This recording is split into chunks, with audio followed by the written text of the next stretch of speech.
Good evening, all. I am Hriday Rawal, a senior editor at Bharat Media, and I am your host for today. I wish this could go on, but unfortunately, this is the last session of this two-day conference, and so I welcome you all to this session 6, titled Combating Narcotics Disruption, Terror, and Global International Strategies for Cooperation. Hereby, I would love to introduce our session chair, Shri Sai Krishna Budam.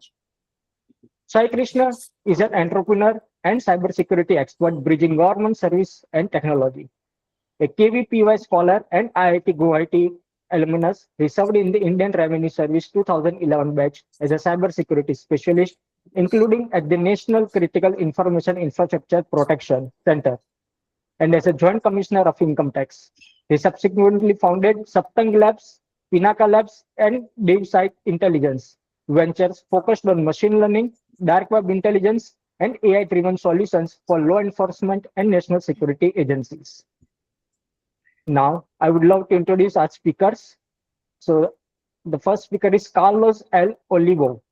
Carlos is a retired U.S. Drug Enforcement Administration DEA Assistant Special Agent in charge and retired U.S. Marine Corps Reserve Colonel with deep operational experience in counter-narcotics and transnational organized crime. He served as Group Supervisor of the DEA Guadalajara Resident Office, leading investigations into the Jalisco New Generation Cartel, the Sinaloa Cartel, and affiliated criminal and financial networks, and as the DEA's liaison to the U.S. Department of State. Recognized as the CJNG subject matter expert by U.S. federal courts and the DEA, his career focused on cartel leadership structures, trafficking routes, and money laundering networks. He is the founder of Obsidian Group Analytics, advising government, finance, and private sector clients on risk and intelligence in high-risk environments, and author of the forthcoming Four Letters, One Family, a detailed analysis of CJNG's origins, evolution, and operational model. Our next speaker is Stephen Filson, co-founder Void, Victims of Illicit Drugs. Stephen is a retired U.S. officer, Air Force veteran, and law enforcement professional who served 31 years across the San Bernardino County Sheriff Department and San Bernardino Police Department, retiring in 2009. He currently serves as Director of Security and Cadet Services at the Public Safety Academy of San Bernardino. After losing his daughter Jessica and her boyfriend Nicholas to fentanyl poisoning in January 2022, he co-founded VOID, that's Victims of Illicit Drugs, a California non-profit dedicated to education and awareness around the fentanyl crisis. Our next speaker is retired Colonel Dr. Sidharth Shukla. Dr. Sidharth Shukla is a former Indian Army officer and recognized expert in defense communications, 5G, 6G networks, and satellite systems with over 24 years of experience in telecom, IT, and satellite network design and operations. An IIT Indore alumnus and member of the Bharat 6G Alliance, he works post-retirement as a defense communications expert and telecom consultant. He regularly speaks and moderates at forums including the TLF Voice and Data 5G Plus Conference and India 6G Vision Summit, with expertise across AI native networks, critical communications, PPDR systems, and quantum safety security. Our next speaker is Vipul V. Tamhane. Vipul is an anti-money laundering and combating the financial of terrorism AML CFT specialist with 20 years of experience in risk, compliance, and international business law. He holds an LLM in international commercial law from Northumbria University of UK and an MBA in international business from Symbiosis International University. He is the founder and editor-in-chief of Diplomacy Direct, a public interest think tank based in India, and a visiting faculty member at Pune's University Department of Defense and Strategic Studies, where he teaches counter-terrorism. He advises businesses, governments, and law enforcement on financial crime prevention, trade-based money laundering, and terrorist financing. Our next speaker is Dr. Hans Jakob Spindler. Dr. Hans Jakob is a leading global authority on terrorism financing, sanctions, and extremist networks. He is Senior Director of the Counter-Extremism Project, CEP, in New York and Berlin, and holds a master's and PhD in international terrorism from the University of St. Andrews. Between 2013 and 2018, he served as coordinator of the ISIL, Al-Qaeda, and Taliban sanctions monitoring team of the UN Security Council, regularly briefing Security Council members and leading the development of counter-terrorism sanctions. Prior to that, he was first secretary at the German embassy in Tehran between 2005 to 2011 and headed Germany's Federal Counter-Terrorism Initiative investigating Al-Qaeda in Afghanistan, Pakistan, and Central Asia between 2001 and 2005. And our last speaker for today is Stefano Ritondale. Stefano is a former US Army armor officer and intelligence professional specializing in cartel violence, transnational organized crime, and geopolitical risk. He is Chief Intelligence Officer at Artorias, a global AI-driven risk intelligence firm and founder of All Source News, a widely followed investigative platform monitoring Mexican cartel activity and cross-border security trends. Recognized for his expertise on the Sinaloa cartel and CJNG, he is a contributor to the New Lines Institute and a sought-after commentator on narco-politics, the fentanyl trade, and US-Mexico border security. Here, I would like to give the stage to Saikrishna sir, who is our session chair. Thank you, sir. Good evening, everyone. It's an honor to chair this session with such elite and very experienced professionals. And it rarely we observe such a crowd gathering together to speak about the issues. So I would like to briefly highlight one or two important points that generally we ignore. We generally see narcotics and terrorism as two separate incidents, two separate social diseases, I would say, which are affecting our society. But in reality, they are far more closely related than they appear. And the connection between narcos and terrorism is always through the money. So I would be very, very happy to listen to our esteemed panelists speaking about their experiences, which I see is very varied and also very, very deep and profound. I would try to intervene wherever I can at the Q&A points to add the Indian perspective or insights that we can, leverage quickly to understand that thing. And like we see now, the drugs fentanyl is an international issue, no longer limited to Americas and US and everywhere. And I'm sure it is all our personal experiences that we see proliferation of drugs around the country, around the countrysides, even not only in the colleges and schools as well. So I would try to ensure that by the time we leave at 7:30, all of us grow wiser and more competent as far as to understand how the challenges are and how the challenges are to be dealt with. So that would be my endeavor. So let's proceed. Let's proceed with the session, and I'll try to remind the speakers at when their time is about 2 hours. I'll simply pause for a minute and then remind them that the minute is 3 minutes. I hope that will work for all of you. So that we will keep the panel open for a lot of questions. So I will try to jealously guard the time slot available for question Q&A. That would be my endeavor. Okay. Let's look forward to a great session. So I yield my time to the first speaker. Hriday, if you can, through the agenda, introduce the speakers line by line.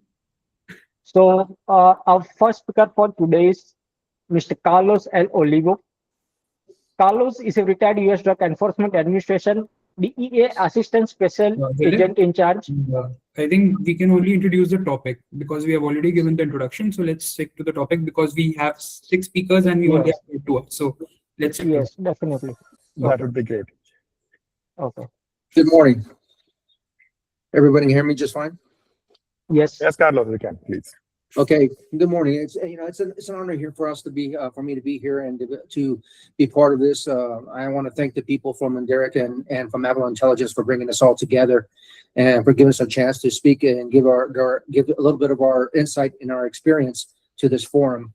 So I want to make sure we're clear. I am retired, so my thoughts and my opinions are my own. They're not of the U.S. government policy, even though I'm just recently retired. I retired in late last year, November of last year, so I haven't been out that long. So let me add something that's not in my bio that I did not submit. Was my last role in DEA before I retired was to bring together a unit to do exactly what I've been asked to speak about today. I was asked to talk about intelligence sharing across the different agencies and indeed across different countries. And the last unit I was asked to do in the United States was precisely that, was to bring together military, intelligence community, and law enforcement together to tackle the problem of not just narco traffickers, but narco-terrorism, as many of the units in the organizations in Mexico have been designated by the United States now. So narco-terrorism is precisely the kind of groups that we're targeting in Mexico right now. I live in El Paso, Texas, which is right on the border with Mexico. So I get a frontline view of everything that's happening in Mexico. Because I spent a lot of my career here on the border and on the border and in Mexico itself, as it was mentioned in the Guadalajara resident office, which is in the heart of Jalisco New Generation Cartel territory. So, let me see. I'll say, so over these last couple of days, you've been hearing about how money, narcotics, how all this trade fuels terrorism, insurgency, and organized crime across multiple regions. My focus today is going to be a little bit more operational. How is intelligence actually used across law enforcement, intelligence agencies, and military when confronting narco-terrorism networks, and where those efforts succeed or break down?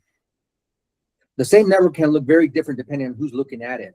An intelligence professional, a military planner, and a prosecutor may all be working from the same identical information, yet will prioritize different nodes, different timelines, and different outcomes. So the central question is this: how do we bring the full power of the state to bear without those differences undermining each other? The organizers have described narco-terrorism as a system linking production zones, transit routes, financial hubs, and consumer markets. We see this globally across South Asia, the Andean region, and Mexico, where narcotics networks intersect with arms trafficking, financial systems, and in some cases, insurgent or extremist activity. From a U.S. perspective, what flows out of these systems is what could be described as a mass casualty event in slow motion. And when I'm talking about this mass amount of fentanyl coming into the United States, and you're seeing this mass casualty event of 100,000 a couple of years ago, 100,000 dead from fentanyl overdose, that would be the mass casualty. I'm so sorry. We call it a crime, or we can call it insurgency, and we fight parts of it like terrorism. At times we treat it like an external threat or just a regular criminal problem. That mixed identity is exactly why coordination is so difficult and so necessary. So let me outline three communities that all claim to use intelligence against narco-terrorism, but often mean very, very different things. So first, I'm going to talk about the intelligence community. And when I talk about the intelligence community, I'm talking about non-military and non-law enforcement individuals. And this could also include agencies like NSA or NGA that are technically run by the military, but serve a broader purpose for the entire community. So they're not specifically military centric, although they support all intelligence needs. So the intelligence community, their mission is to provide advantage to policymakers and map strategic networks. Their instinct is to preserve access and insight. They may tolerate ongoing criminal activity if it reveals a larger architecture, facilitators, financial systems, or compromised officials. Their time horizon is long, and protecting sources and methods is paramount. The second is the military and special operations community. And we're talking strictly military here. Their mission is to identify and exploit vulnerabilities under tight timelines. They prioritize speed, targetability, and operational impact.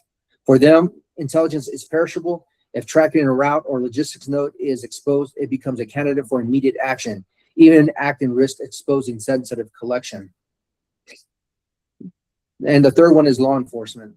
Law enforcement is focused on building cases that hold up in court. Evidence, chain of custody, and witness security are non-negotiable. A source inside a network is not just access and may be the foundation of a prosecution that dismantles an entire organization. A kinetic action that eliminates that source may look like success in one system, but from a prosecutorial perspective, it may destroy the case. So one way I explain this is simple. Take the same map and map it 3 times. The intelligence community highlights nodes that provide access. The military highlights nodes that are vulnerable. Law enforcement highlights nodes that are prosecutable. In the same network, it's all the same network that are being looked at, but 3 different, fundamentally different maps. Everyone's looking at it from their own perspective and what their goals are, they're trying to achieve. So another way to look at this also is a simple 2x2 type formula. On one axis is the intelligence value of a target. On the other is the opportunity to act against that target. High intelligence value, but low opportunity. Those nodes are preserved for long-term insight. Low intelligence value, but high opportunity to act. Those are your early disruptions. The most difficult cases are high on both axes. So those require deliberate coordination because any decision, acting, waiting, or not doing anything at all, comes with trade-offs. So if your system does not have a mechanism in place to resolve those trade-offs in advance, then you do not truly have intelligence sharing. You have an ad hoc deconfliction, or in many cases, retroactive damage control. Someone goes out and does something, messes up somebody else's case, and then they have to go back and yell at them and say, hey, what did you do that for? We were working on this, or we had an asset in place, and the lack of coordination destroyed that entire process, or the time it took to get the infiltration. So the conference materials emphasize intelligence sharing, financial monitoring, and cross-border coordination, which I agree are all absolutely necessary.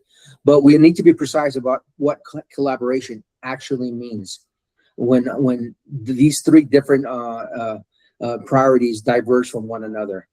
So first is a shared baseline with distinct roles. In practice, that means joint target systems where each node is understood in context. So the context is this collection? Is it a prosecution target? Or is this a kinetic option? Are we going active against this people? Are we actually going to get somebody? Those designations should not change casually. You should not be able to flow from one to the other. You should have understood before embarking on any action. They should be deliberate decisions understood by across all stakeholders. Everyone who has a role or a outcome that they desire should be aware and be working together on this. Second is real deconfliction and time phasing. So in early phases, the intelligence community often leads in mapping and penetrating networks. In middle phases, and sometimes parallel phases, law enforcement build cases while operations are carefully synchronized. In the final phases, actions are coordinated, arrests, financial disruptions, and where necessary, targeted operations to collapse the network as a system. Without that sequencing, tactical wins can undermine strategic outcomes. So the third is the legal and policy bridge. Narco-terror networks do not fit in clean categories. They are criminal, financial, and sometimes insurgent. Legal tools must reflect that reality, allowing governments to treat these networks as hybrid threats, not forcing a choice between crime or war, insurgent actions. So one of the hardest questions I ask, based on my experience in Mexico and Latin America, is this: when was the last time you or your organization deliberately delayed a successful operation because another agency's longer-term objective mattered more? If the answer is rarely or never, then the system is still rewarding short-term wins, not strategic effects. All of these outcomes become more complicated when sovereignty and politics are involved. Every country faces its own version of this challenge, balancing internal vulnerabilities and external pressures. Producers, transit, and consumer states often blame or assign responsibility to one another, and each argument carries some truth, but together they can create a system where no one fully owns the problem. I throw in an example. When I went to Mexico, I went to Guadalajara, speaking to a federal police commander in charge of anti-drugs, who told me when I first got there, I had only been there maybe 2 days, that the problem with the drugs in Mexico was the demand in the United States. And the problem with violence in Mexico was the supply of weapons from the United States into Mexico. So according to this police commander, the problem for drugs was the United States for the demand, and the problem for the violence in Mexico was the United States for the supply. And in no place did they ever take responsibility for their own role in this. And that's something that's critical. You have to step back and look and say, what is my role in all of this? Okay. So rather than offer a checklist, let me suggest a mindset instead. So be willing to confront uncomfortable intelligence about your own system, which is what I was just talking about. Build mechanisms to evaluate and act on partner provided intelligence through your own legal frameworks. Everybody has their own authorities and laws in the United States, different agencies that may work together all have different authorities and may not be able to work on some things without the addition of an ATF agent or a customs agent or something else, because DEA doesn't have the authority to seize goods at the ports. Only customs does. So we have different authorities, and measure success not only by what happens across borders, but by what you are willing to address at home. So once you've changed the mindset at home and you're able to make an effect, strategic effects, then you judge your success by that. So this is where I would like to leave you with an observation. This is something I explore in my continual work and analysis of the Jalisco New Generation Cartel, or CJNG, one of the largest and most prolific cartels in Mexico. How these organizations evolve beyond traditional cartel structures into adaptive systems. They are no longer just trafficking groups. They are adaptive systems capable of operating simultaneously, such as criminal enterprise, financial networks, and in some environments, something that begins to resemble a parallel authority structure. In some parts of Mexico, you could almost argue that some of these organizations have sovereignty within specific regions where you have to ask permission, the government, or go in there in extraordinary force to operate in a specific area. We see this in areas of Sinaloa, Michoacan, and also in Jalisco, in Western Jalisco, where the government will not go in there just with a simple patrol. So the mistake in thinking is that we are targeting organizations. In reality, we are confronting adaptive systems. That evolution is exactly why the distinctions we make between crime, terrorism, and state response begins to break down. And it is why intelligence community, military, and law enforcement approaches must be aligned, not sequential. If we continue to treat these networks as static targets instead of evolving systems, we will always be reacting to them and never get ahead of them. Let me close with a few practical habits. First, joint collection planning. Design operations with multiple pathways: immediate action when necessary, or delayed action when long-term intelligence value is greater. Second, no surprise understandings between partners. High impact actions based on shared intelligence should not come without consultation, and partners must be willing to act on the intelligence. And third, shared success metrics, not just seizures or arrests, but whether the network itself is weaker financially, structurally, and operationally. So to conclude on this, given that we only have 15 minutes, this is no single intelligence priority in the fight against narco-terrorism. There are at least three: strategic insights, operational actions, and prosecution. None of them are wrong. The problem is when any one of these assume it is the only one that matters, or in many cases, they're the ones that matter most. And so they must be taking the lead, and everyone else still should subordinate or provide their intelligence to one, but not share retrospectively. If we want true collaboration, we should design systems where the priorities can coexist, challenge each other, and ultimately converge rather than collide.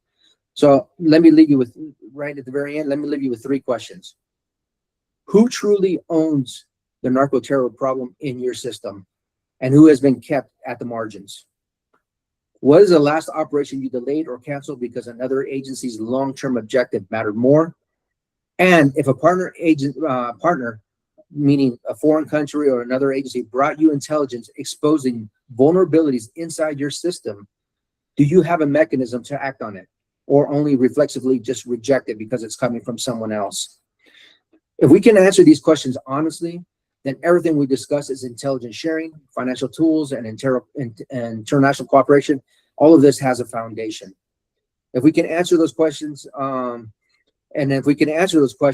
we can start getting ahead of the system. If not, we will continue to be managing we'll be managing the results of it, the symptoms of the system of the organization that we're actually investigating or trying to disrupt. So I think I'm at 12, 13 minutes. So thank you, Carlos. I think you've just stuck to the time perfectly. And I think we all get the drift of what you're trying to say. So far, each of the agencies are just attending to the shoots, but never the route.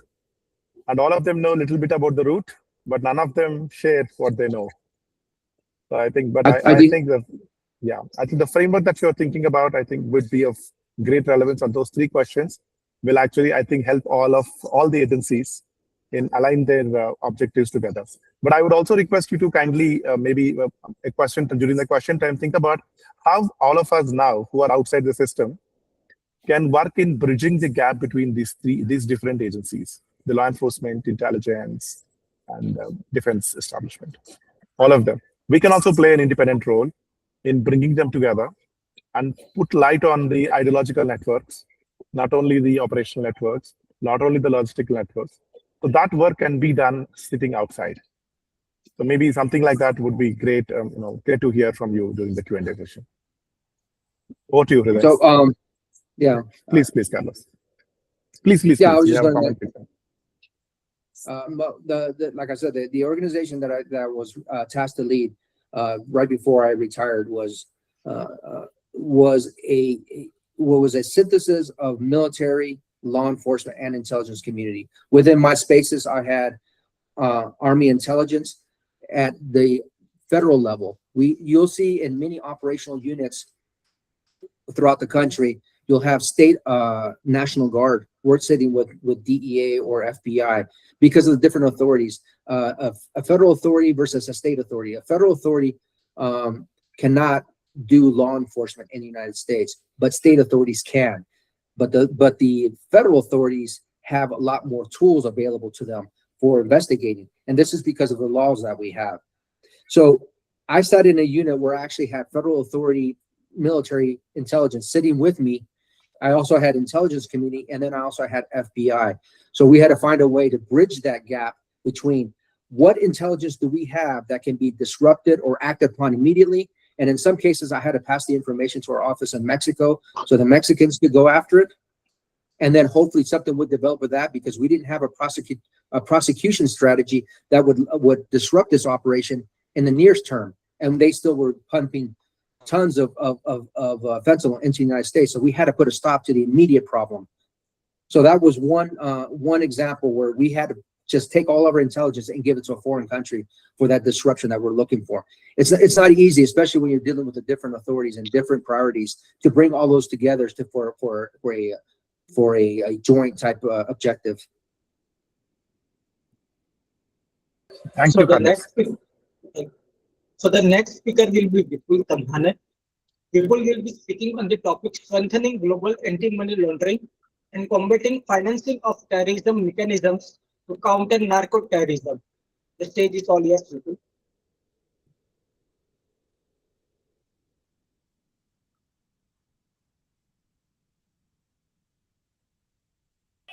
You are on mute.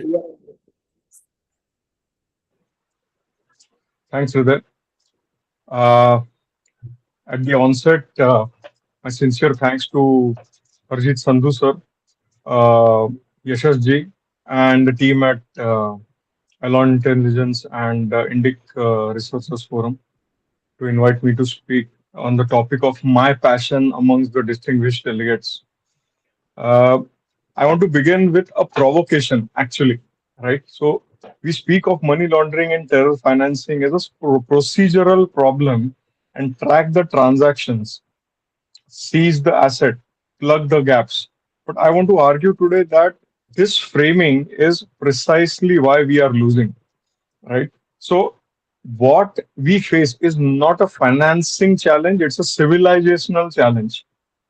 And every instrument we deploy will remain a generation behind the threat until we see it as such, right? Now, uh, uh, Hriday, I have sent a structure to be flashed as a slide. Would you Yes. put that on the screen, please? Give me just a second. Let it Yeah. go.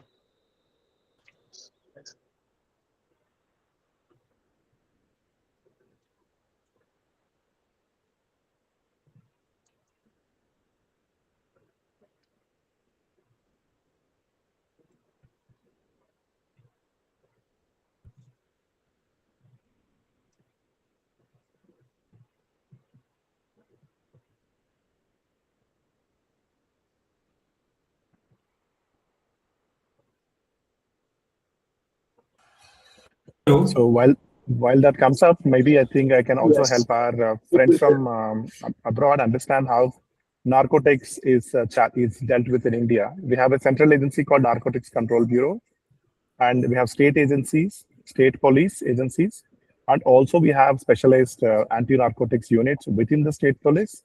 We also have Directorate of Revenue Intelligence, which is it's similar to DAA. So all these units have concurrent jurisdiction. So all of them can act upon input about narcotics and seize them and implement and prosecute the people participating in this. So India is a concurrent jurisdiction instead of exclusive jurisdiction. We have shared jurisdiction in the country. Hopefully that will fill the gap. Hriday, put it on a full screen, please. On a slideshow. Okay. Thanks. So I call this as a construction, a model of reasoning, anticipation, reasoning, and implementation. Right. So if you look at part one, the reframing of the problem, right? So, uh, so we go through the hybrid warfare doctrine. So, narco-terrorism is not crime; it is statecraft, not only a crime, right? So, it is a statecraft by covert means, combining economic warfare through illicit profits, social warfare through addiction, and security warfare through terror financing simultaneously, right? So, no army, no declaration of war, and yet the damage to the sovereignty is real as a military campaign, right? Narco financing is not incidental to the conflict, it is deliberately engineered to finance, fuel, and prolong it. Yeah. Then India's convergence zone. So no nation faces this with greater exposure, uh, you know, in modern times, in the dynamics that India does. Right now, we'll talk about Latin America. We'll talk about America. We'll talk about Mexico. But the dynamics in here in India are very different, with a lot of geopolitics involved, a lot of cultural animosity involved, and so on and so forth. So we are geographically sandwiched between the Golden Crescent, that is your Afghanistan, Pakistan, Iran, to our west, and then the Golden Triangle, that is your Myanmar, Thailand, Laos, to our east. So no other major state shares this dual front exposure, right? The ongoing Myanmar conflict has already physically shifted production corridors towards our borders. Our 1,643 kilometers India Myanmar boundary is very porous, and being geographically inaccessible, uh, it's a real pain. And then there is a free visa movement or free visa free movement regime, where 16 kilometers of visa free cross border movements creates a structural enforcement gap that policing alone cannot close, right? So India is not merely affected, it is at a convergence point, right? Then, talking about slow violence. So narco flows into India are not passive, they are directed. The Punjab experience is the starkest illustration here, where youth addiction becomes a pipeline into insurgent requirement, right? Then the narco-terrorism does not just fund the recruits, it creates them. So this is a slow violence, a slow indoctrination into terrorism. It destroys a nation from within before a single bullet is even fired. Right. So this is our problem. Now, if you look at the part two of it, uh, how the system is designed, right? So look at the profit gap. So why does this system succeed so consistently? So begin with the arithmetic. A kilogram of heroin bought in South Asia for roughly lakh, that is $100,000, 100,000 rupees, sells in Western market for close to 1 crore, right? So 10 million of Indian rupees. So that is 9900% profit margin. Why can't it be lucrative, right? So no government program, no rural livelihood scheme can actually compete with that. So where states offer uh, subsistence, narco economics offer employment, sorry to say, right? It offers welfare, it offers social mobility of some kind, right? The drug economy becomes the dominant economic institution wherever governance is absent, right? Then we come to mobile capital. So, and this economy no longer stays in place, right? So Myanmar's instability has already demonstrated the principle of narco geography following the governance vacuums and not the borders, right? So production migrates. Yeah. So we cannot win by securing a boundary or disrupting a fixed zone. The system simply relocates as and how, right? Then we look at the parallel governance. What does all this financing ultimately buy? So it buys governance, right? Narco networks replicate state functions, taxation through extortion, welfare payments to the fighters, enforcement through violence. So basically, in Manipur, which is the northeast bordering state to the to Myanmar, right? So in Manipur, between 2017 and 2023, 15,715 acres of poppy cultivation was destroyed, right? And 375 cases were registered. So even as the Modi government, the current government, in its third term, has, it has brought in a significant change, I might say, has tightened its enforcement posture in the Northeast. So these numbers are not evidence of a drug habitat.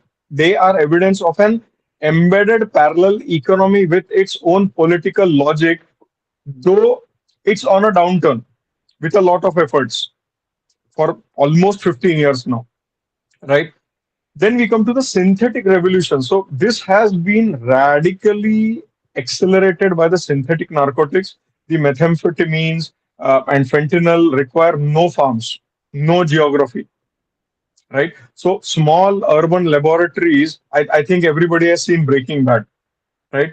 So small urban laboratories using precursor chemicals sourced legitimately from China and also internally from India, and also exported outside. Yesterday, Margarito Flores was talking about this, that they used to procure, their operations used to procure precursors from India, and I was, flummoxed that okay, and he named New Delhi, right? So this can be produced anywhere. So we have shifted from agricultural narcotics constrained by geography to chemical narcotics that can be manufactured inside our own cities now. So the threat is no longer external, it is a potentially very domestic.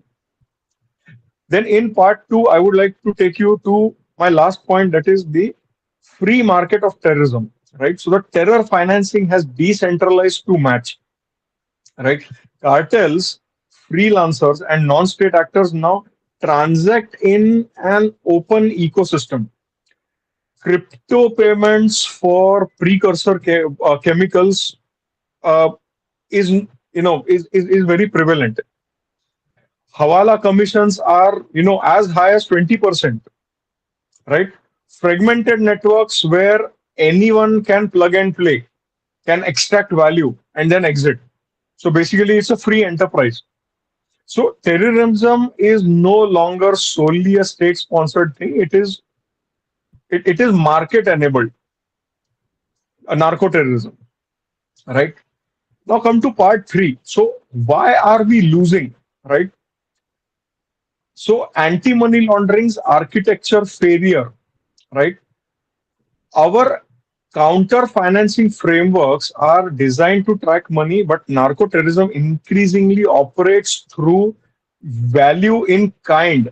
So basically, drugs, golds, commodities, animal hide, human trafficking, precursors, all of it. So these store and transfer value uh, invisibly to financial surveillance. We are tracking money while they are trading value. So that gap cannot be closed with more rigorous bank reporting, right? Then we come to human logistics. So this kind of economy extends to people, migrants along, documented routes. So basically, your Dhaka to Colombo to Dubai to Benghazi to Tripoli and then to Italy, right? Have been, coerced into drug couriering under threat of violence, right? In narco terror ecosystems, humans are not just victims, they are coerced financial carriers. So, human trafficking has become embedded logistics infrastructure, I may say, and we treat it as a separate problem. We shouldn't, right? Next point is your supply chain thinking. Here is the most important structural reframe I can offer, right? So stop thinking about narco terrorism as a law enforcement problem. Think about it as a supply chain problem. Think about it as an enterprise. Think about it as a business transaction. 5 stages. So basically, production, processing, transportation, distribution, laundering. All of it is going in sync. Financing is embedded across all the 5. Hawala, double invoicing, smurfing, shell companies, in mining, vehicle trading, NGOs, everything. It's everywhere, right?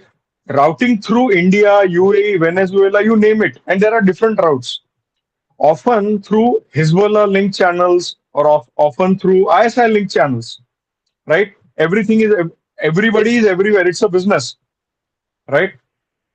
An arrest at distribution does not disrupt the production, right?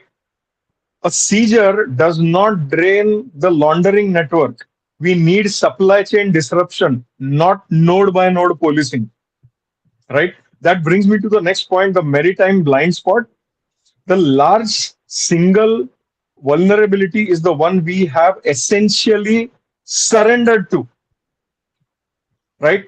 Less than 5% of global shipping containers are inspected. That's the truth.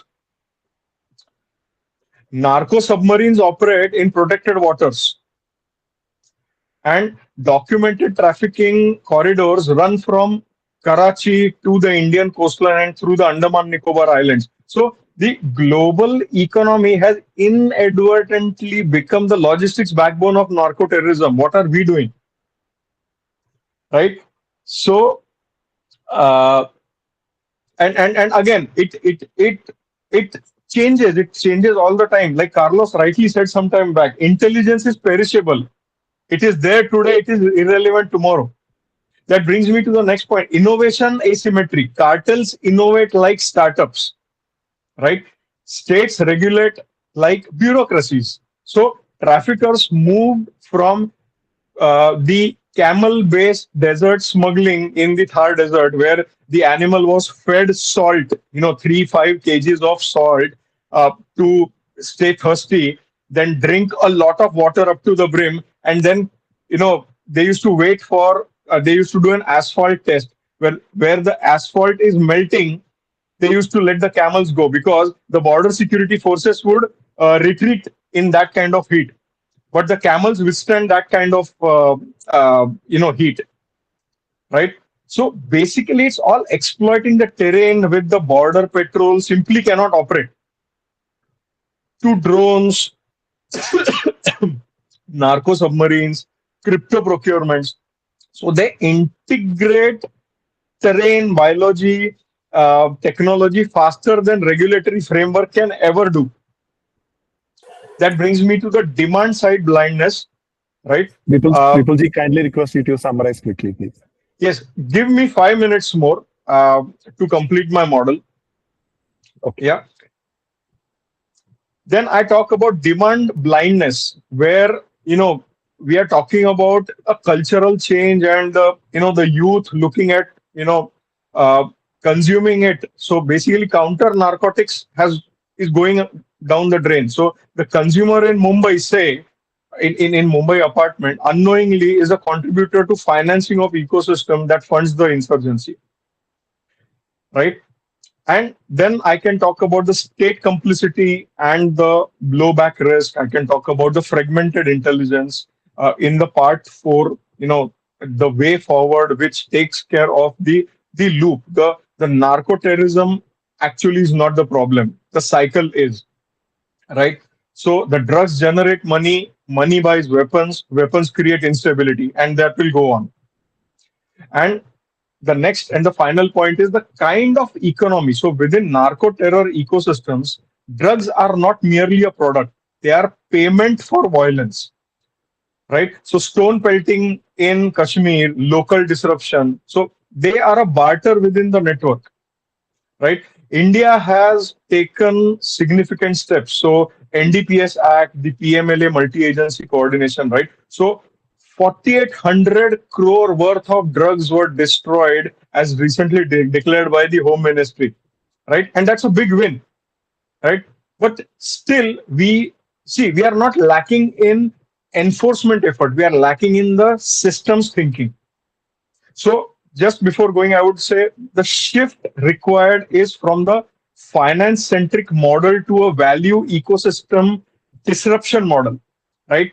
Target the precursor chemicals, the synthetic production, not just the final product. Match the maritime surveillance to the traffickers. Ingenuity, right?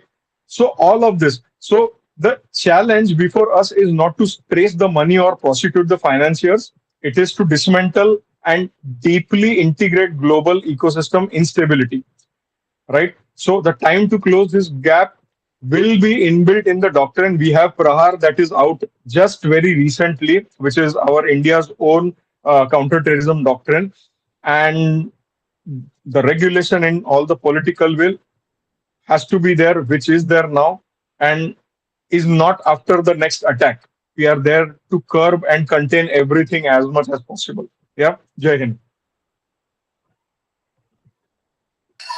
Thank you, Filson. Uday, let's go to the next speaker, please.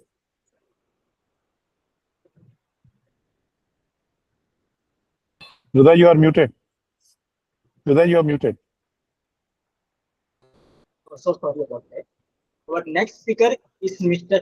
Filson. He will be speaking on the topic narcotics, civil society, and human security, a global collaborative approach. Steven, sir, the stage is yours, sir. Well, thank you very much for the introduction and opportunity to participate in today's discussion. I speak to you not only as a representative of victims of illicit drugs, but as a father, as a former law enforcement professional, and as someone who has witnessed both professionally and personally the irreversible consequences of a rapidly evolving global narcotics crisis. Just after 12 p.m. on January 22nd, 2020, our family's life was forever changed when my wife, Cherie, found our 29-year-old daughter, Jessica, and her boyfriend, Nicholas, dead at their residence in the city of Redlands, California. The subsequent toxicology results found they had died as a result of fentanyl toxicity. A bad decision to consume cocaine in celebration of Nicholas's upcoming birthday changed everything.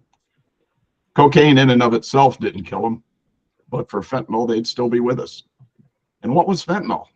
In my years as a narcotics investigator and team supervisor, I had never heard of it.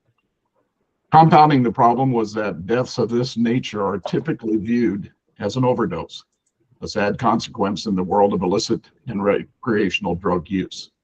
That's until you look at the facts in their totality. Most victims are ingesting a substance they believed is one thing, unaware that a potentially fatal ingredient has been added to the product. They're being deceived, and by being deceived, they're being poisoned. This is no longer a regional problem. It is not confined by borders, cultures, or economic status. We are confronting today a transnational threat to human safety, one that is measured not only in seizures and arrests, but in lives lost, families shattered, and communities destabilized. At Void, we approach this issue from a perspective often underrepresented in policy discussions, that of victims and surviving families. Behind every statistic is a name, behind every overdose or poisoning is a story, and behind every story is a network of human relationships permanently altered. The narcotics landscape has fundamentally changed. We no longer are dealing with primarily a plant-based drug that varies in potency. We are confronting synthetic substances, engineered, scalable, and lethal in microgram quantities. Substances like illicit fentanyl and its analogs have transformed drug distribution into a high-efficiency, high-casualty enterprise. These substances are inexpensive to manufacture, easy to transport, and difficult to detect, and are highly lethal. A single counterfeit pill or additive to common powder, street, and recreational drugs can contain a fatal dose. It has been determined that a mere 2 milligrams is typically deadly. There is no margin for error. There is no second chance. This is not experimentation, it's exposure to a weaponized substance. When we discuss human security, we must expand beyond traditional definitions of national defense. Human security encompasses the safety of individuals, the stability of families, the resilience of communities, and the trust between citizens and institutions. Illicit narcotics undermine each of these pillars, and simultaneously civil society sits at the center of this equation. Governments can legislate and enforce, law enforcement can disrupt supply chains, but civil society, the likes of families, educators, and community organizations, determine how effectively we address demand, awareness, and prevention. Without civil society engagement, enforcement becomes reactive. With it, prevention becomes possible. You'd have to have been in a coma over the past 6 years not to know to prevent exposure to the COVID virus, you needed to be at least 6 feet away from others and wear a mask. Why are we not as distinctly aware of the lethal potential of illicit fentanyl and other emerging and more deadly substances? And most importantly, of their worldwide methods of distribution.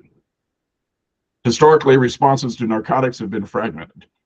Law enforcement focuses on interdiction, public health focuses on treatment, education systems address awareness inconsistently, and policy frameworks often lag behind emerging threats. These silos create gaps that criminal organizations exploit. A globalized threat requires a coordinated, integrated response. To move forward effectively, we must adopt a model built on what we feel to be 3 interconnected pillars. First, truth-based education and awareness. Education must be immediate, relevant, and grounded in reality. Young people are not dying because they're addicted, they're dying because they are uninformed about the lethality of what they're encountering. We must communicate that one pill or one line can kill. Eliminate ambiguity around risk, integrate real-world narratives from victims and families, and deliver this education early and consistently. Boyd believes our work has demonstrated that when individuals understand the true risk, behavior changes. We believe this is further evidenced by the number of drug overdose deaths that have occurred in the United States. When beginning our efforts, statistics show that 50% of drug-related deaths were due to synthetics, primarily fentanyl. In 2021, 107,000 deaths were reported, with over 60% due to primarily fentanyl. It rose again in 2022 and peaked in 2023 with over 110,000 reported, 75% due to fentanyl.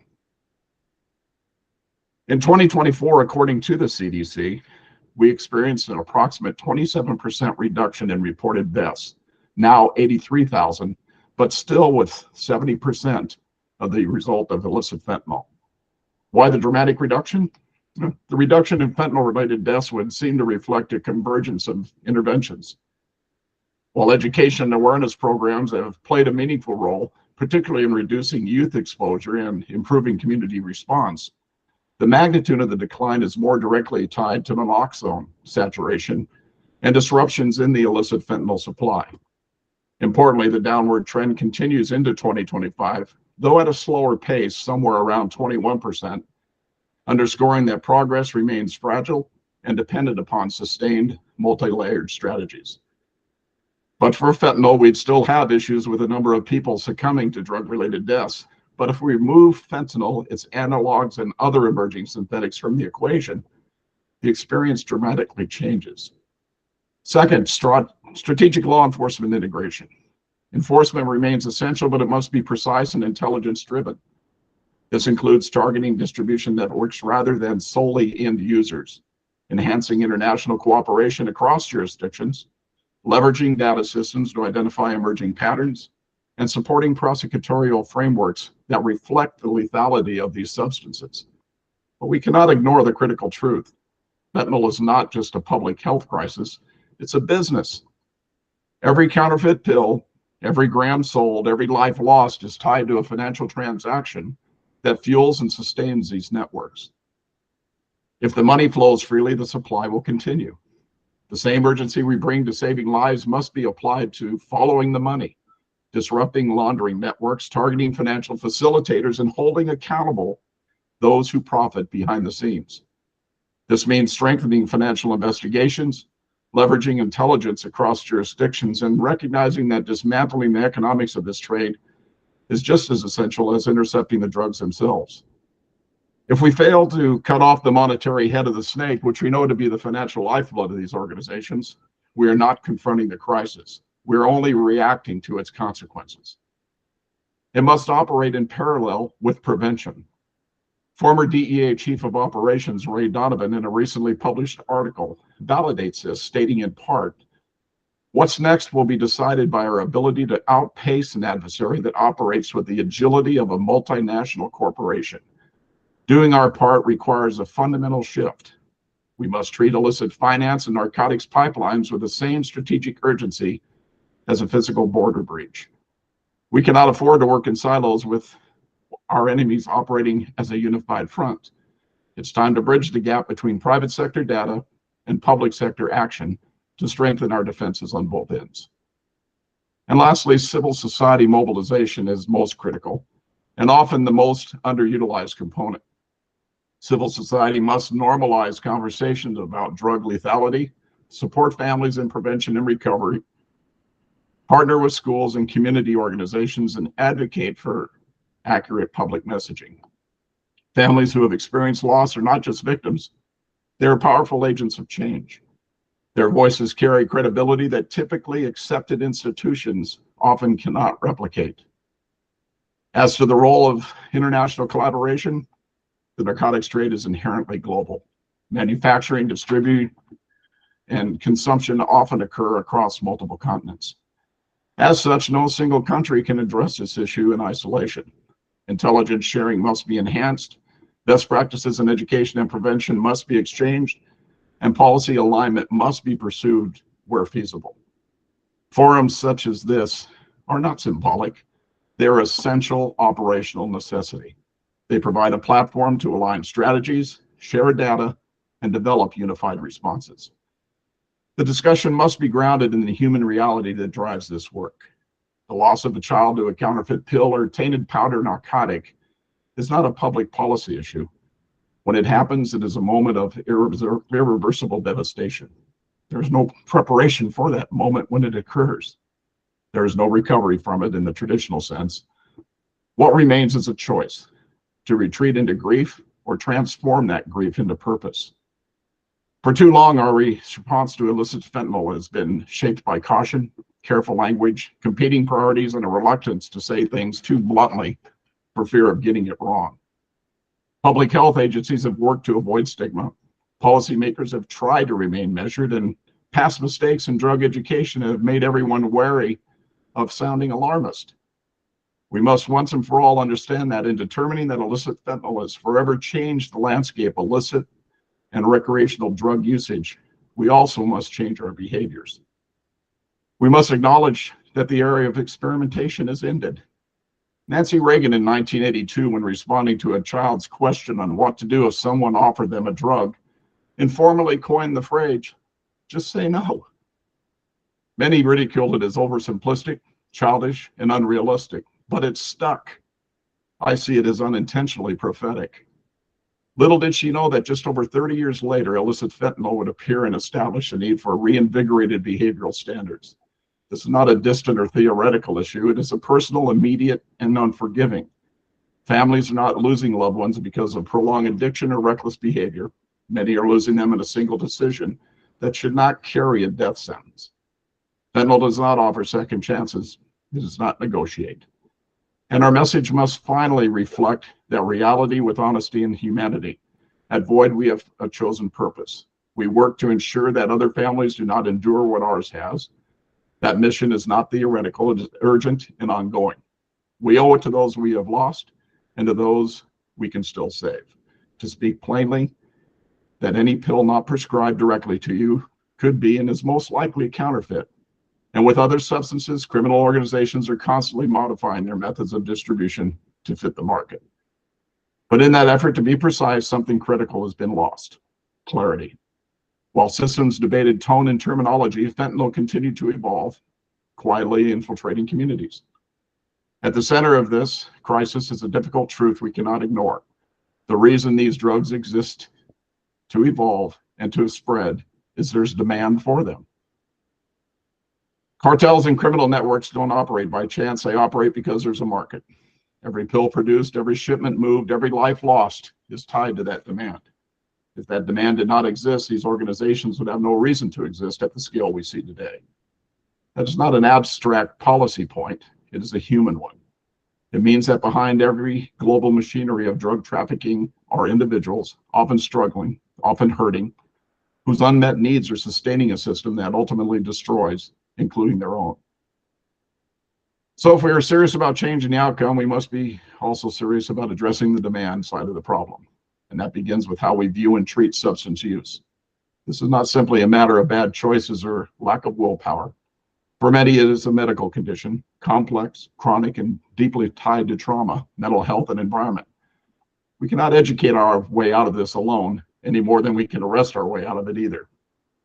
We need treatment that is accessible, grounded in science, and capable of meeting people where they are, incorporating medical therapies, behavioral support, and long-term care that recognizes recovery as a process, not a moment.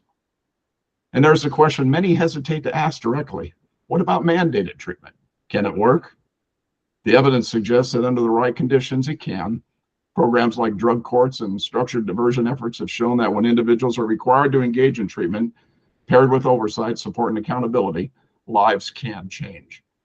Not because they are forced into recovery, but because that structure created an opportunity they may not have had reached on their own. The key is how it is done. If it's purely punitive, it fails. But if it's built on medical care, dignity, and a continuing path forward, it can interrupt cycles that would otherwise continue unchecked. If we do not address the demand, we will always be reacting, seizing drugs, making arrests, and watching the system regenerate. And if we begin to reduce the number of people who need to seek those substances, we start to change the equation. This is not about assigning blame, it's about accepting responsibility. Because in the end, reducing demand is not just a strategy, it is a commitment to helping people before they become the next life lost, the next family shattered, or the next story we could rewrite. In conclusion, the question before us is not whether this problem can be solved entirely, it is whether it can be mitigated meaningfully. And the answer is a resounding yes, but only if, as we've pointed out, we abandon fragmented approaches, prioritize truth in public messaging, elevate the role of civil society, and commit to sustained, vigorous, and undaunting international collaboration. I invite you to visit our website, stopthevoid.org, where you'll find a variety of resources along with a link to our documentary, Dead on Arrival. It's 20 minutes in length, and in watching the film, you'll witness the power that individual stories of fentanyl's deadly potential bring to the narrative. I sincerely thank you. I said nothing to this esteemed group that you didn't already know, but from a perspective of impacted families, the message needs to be heard. It completes the picture of why we all do what we do, and I'm encouraged that our thoughts seem to align with yours on the direction we need to take. This has been truly a humbling experience for me and an honor in being afforded the opportunity to contribute to this critical dialogue. Thank you, and God bless all of you. Thank you, Mr. Steve. Very powerful and moving. Thanks for this. Right? So next speaker is Dr. Sidharth, and he will be speaking on the topic data integration intelligence platforms and counter-narcotics operation. Dr. Sidharth Shukla, the stage is yours, sir. Yeah, thank you for this opportunity. I hope I'm audible. Yeah. Yes, Dr. Sidharth, you're audible. First of all, after such an emotional address by Mr. Steve, I really appreciate the strength you have taken to address this gathering. And we can just pray to God that God gives your family the strength and the members to go through this pain. And I hope that no family in future goes through this situation. It's okay. Now coming to this topic is very large and very, I should say it engrosses various things like data integration, intelligence platforms, counter-narcotics. So it sounds quite, technical savvy. But let me bring to the my view on why this situation has come to the world, right? What Mr. Steve already said, that actually it all depends on the society, how society, addresses and, the future generations, how it grooms the future generations. Let's talk specific to India. In my growing years, in my teens, I never observed this, narcotic or drug problem as such a big menace, other than in Punjab, due to certain reasons, due to, it was planted there. I think as the society is changing and further the teens or the Gen Zs of today have their own digital worlds and their own secretive situations. They want to experiment things, they're more free, and the parents are more involved in getting into their professional stuff. So this is one part. What he mentioned is, if there is a demand, the demand has come because the new generation wants to explore, take the adventure, and this mindset of nuclear families and joint families not taking care of the future generations, what they're going on, not guiding them in a proper way is one big factor, how the market comes. But market is one factor. The other factor is like how the earlier speaker, I should not say not glorified in one way, but try to say how, strong and, how big this network is. The network is as big as you can, it's a cat and mouse game. You increase your technological strengths and counter capabilities, the network also increases. Now, is it just a problem where, there is a market and you're feeding it? This was a problem on the noise or the ground level. What is happening is, I'll talk specific of our India as an economy. Our economy has suddenly grown for last 2 decades, and it has become a threat to many Western worlds. And luckily or unluckily, we are around our great adversaries, Pakistan, China, right? And even a lot of influence by, I don't want to be unhinged, but yes, CIA, deep state, and other people. So what they are doing is, if you want to stop the growth of any state, in present, we are doing very well. Best is to disrupt its society, create, insurgency. We had Naxalism for so many years. I've been growing up in the Naxal corridor. Thankfully, this government has addressed it and things are not the same. But there was growing up in the East, I found that Naxal was so glorified. The point is, how do you finance or how do you ensure that these insurgencies or these groups create problems in the country? No decent or intelligent economy will spend its own money. So how do you give the funding? Best is to grow poppy or create now the labs, as mentioned by the other speakers. You create such artificial drugs. Ensure a market is there in these countries where you want to create these disruptions. Go and sell it. How do you sell it? You have to cross the borders. I'll address that later. But what you do is you try and send it in the country, let the youth or the people consume it, you get money. You get money which is not part of your structural financial system. And what you do is, with this money, you fund these anti-national elements with, weapons, with money to plan these, terror events. And this is how it works. Now let's come how this drug is transported inside the country. So obviously it not come through the legal ports and, airports. It will come through a big coastline we have got, or in the recent stages where, technologies like drone and such systems have been used to drop these drug packets inside. Now, the problem in our country is that first of all, the intelligence agency, the IB looks after the internal matters, the RAW look after the external matters. Is there a synergy between RAW and IB? we all know there are questions, right? Secondly, now borders. Now we've got two types of security forces. I being from the army, I know how these work. And so the army looks after external aggression, guarding our borders, and the other police forces, like the which come under the Home Ministry, like Army comes under the Defense Ministry, the Army, Navy, Air Force comes under the Defense Ministry, the ITBP, CRPF, all these forces, they come under the Home Ministry. Now each, like the BSF, again the Home Ministry, it is responsible to guard the borders. On the east, on the west, we've got Pakistan. Let me tell you blatantly, ISI is the biggest revenue of ISI is through drugs. And when CIA and Western countries were controlling the Afghanistan, area, they were forced to grow poppy and get the drug money given to through ISI to CIA. So there's a lot of funding by deep state into these drug monies at various places. Let's talk only about our Indian subcontinent. Now ISI is funding a lot of drugs or drug-related money to the agencies, because its policy is to have 1,000 cuts and bleed India. That is what it has been doing, and that is how the Kashmir and the Punjab problem has been there. So BSF is responsible for the eastern sector, okay, and the western sector, the IB, the international boundary. But other places where the boundary is not defined with China, or the line of actual control, or the line of control with the Pakistan or Gilgit-Baltistan and Azad Kashmir, there you've got the army, but you've also got ITBP in the northern part, CRPF, these agencies. Now, every agency thinks its intelligence and the architecture is unique to itself.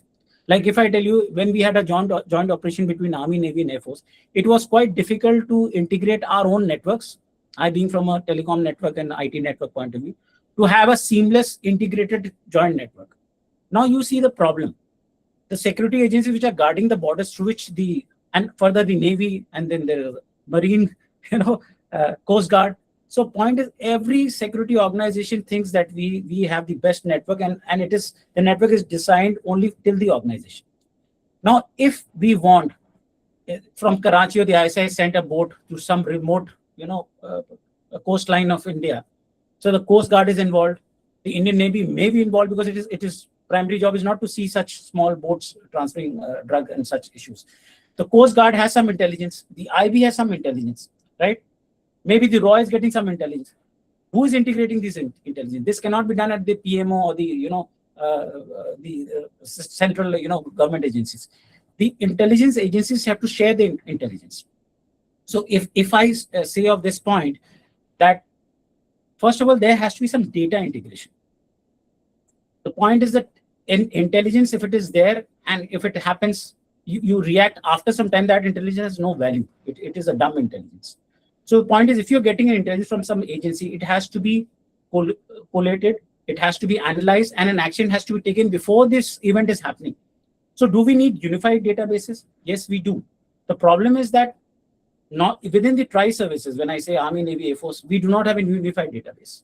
Only when there are specific joint operations, we do that. Now coming to BSF, CRPF, Coast Guard, again, they have their individual databases. And when I say databases, it is not just one database, one intelligence. Over the years, you're doing some prediction analysis, you're doing some, patterns and trends which you're checking in, right?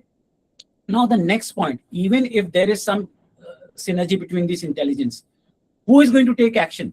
If it is in the coast, the Coast Guard will. Within the borders, these organizations will. Once it comes inside, the police forces, and the way Saikrishna has said, that we have got our own DA equivalents here. So finally, the action has to be taken by the police agencies. But do these security forces have integration with the police agencies? No. I've been posted in Kashmir, and I know in various operations and even in the elections, we used to have a command center where all these agencies used to come for that event or for that episode. But this drug menace and narcotics menace is not event based. It is happening continuously. So this unified databases and sharing of intelligence, doing the cross-border coordination. Now, if we see our adversaries at the border, so there is no coordination with them. Our coordination can be with the European or the American agencies. Now, if I say recently we had this Manipur problem, and there were, involvement of deep state where they wanted to create a state where they could harvest such narcotic elements. So actually, coordination is something very difficult. And who will detect these patterns? You've got so much of, database with me, which is structured and unstructured. How I use the artificial intelligence and do a pattern testing or trend testing to know what has been happening last 3 months. There've many small boats coming to this port. There must be some trend. Somebody RAW is trying to say, yes, something happening in Karachi. The Indian police inside Delhi say suddenly the drug flow has increased. There's too much of drugs in the market. Somebody has to connect these dots. So do we need an agency? When you say we got something like DA, does it involve all the security agencies, the intelligence agencies? No, that is not there. Secondly, we need now intelligence platforms.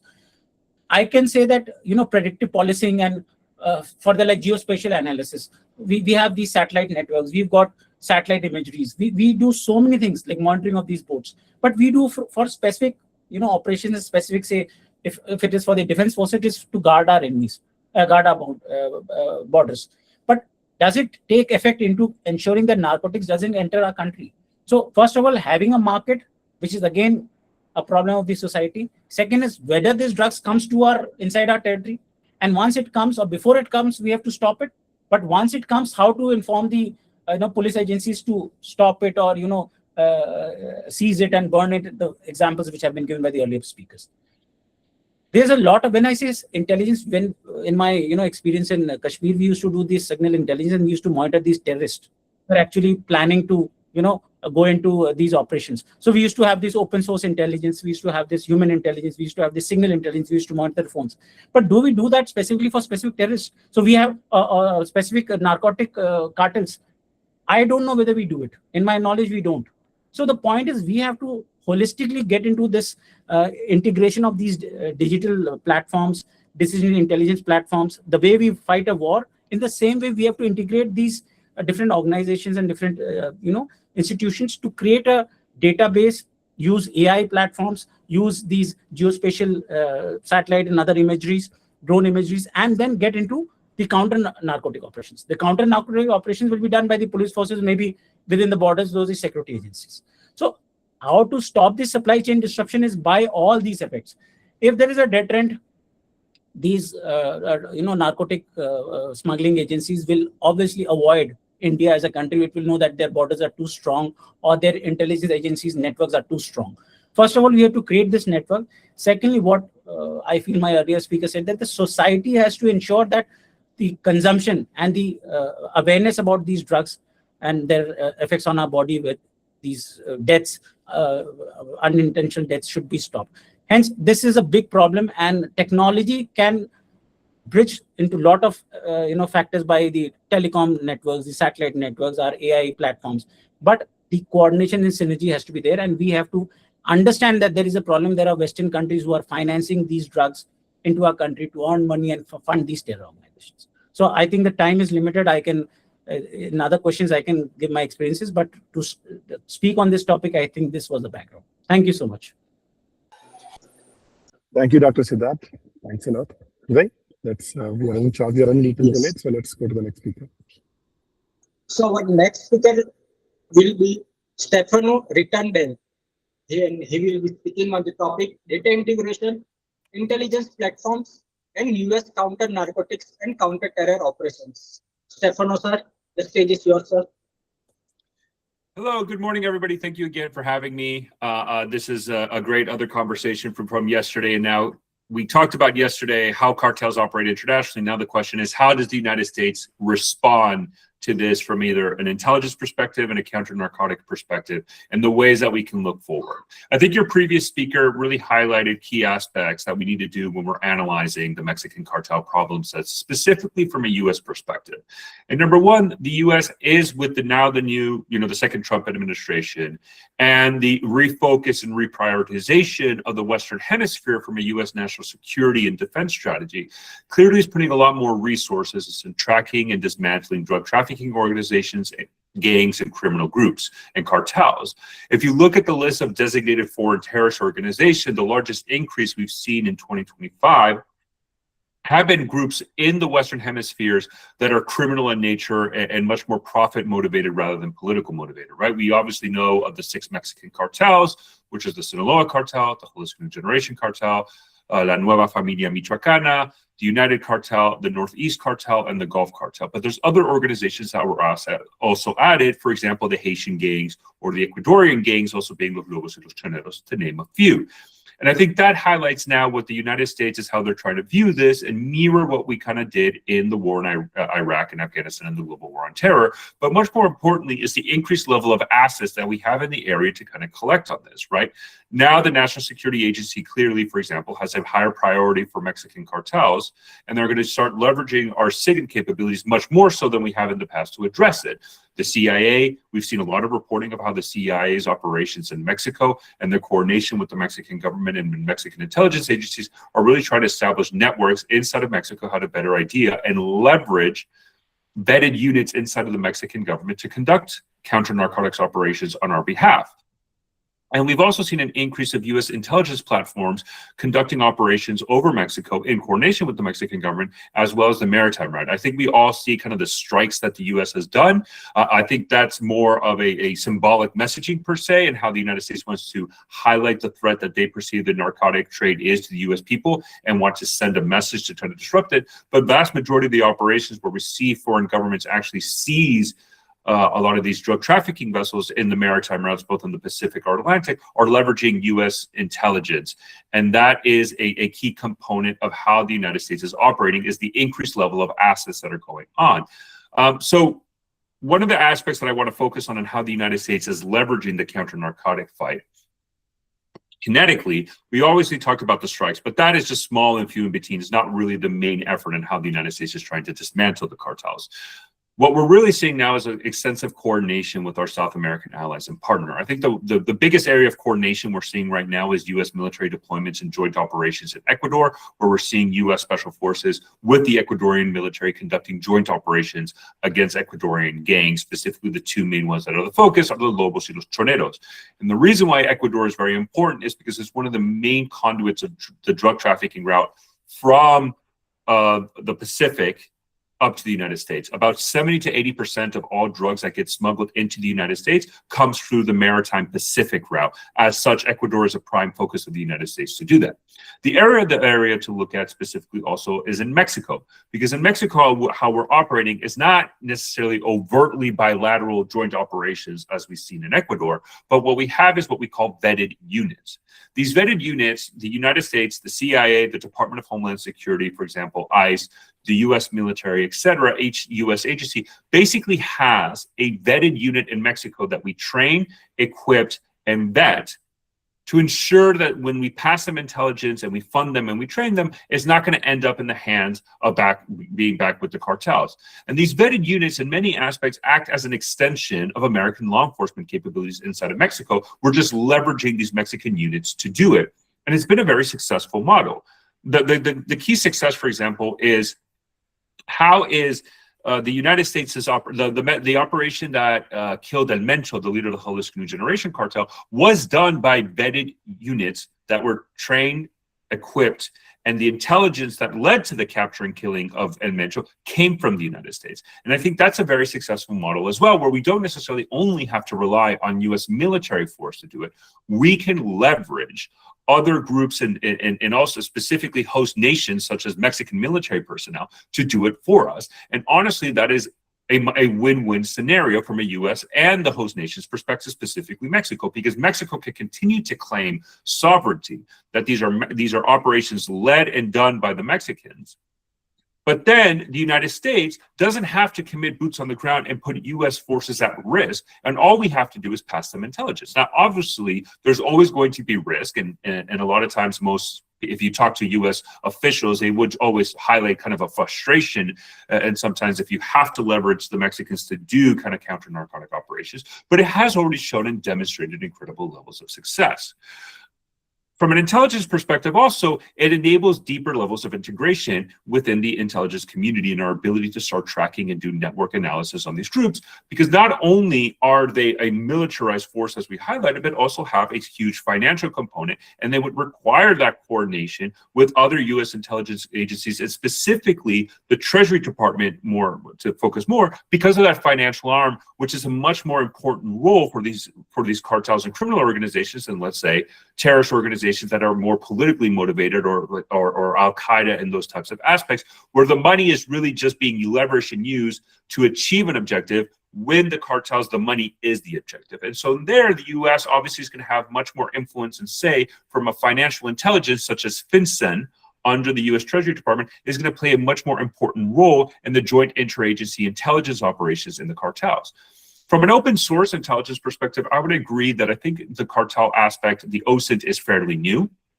But the US government is adapting and changing to this and incorporating open source intelligence and how they do analysis on Mexican cartels. And this is for me talking to my own sources within the US government through my account, All Source News, where I do focus specifically from an OSINT perspective on cartels. And what you start to realize is that open source intelligence with Mexican cartels, it's a very successful and useful tool, specifically to have a better understanding of what's going on inside of Mexico and the conflicts and the battles that are going on. Right? I think people, when we're talking about Mexican cartels specifically, or even any criminal organization in the Western Hemisphere, there's this belief and idea that because they deal in drug trafficking, they're super secretive organizations. Now, in the drug trafficking aspect, yes, obviously they're going to have much more better OPSEC. But in reality, the members of these cartels, both either of those who manufacture the drugs, the sicarios or gunmen, some of the people that provide daily support, they're very active on social media.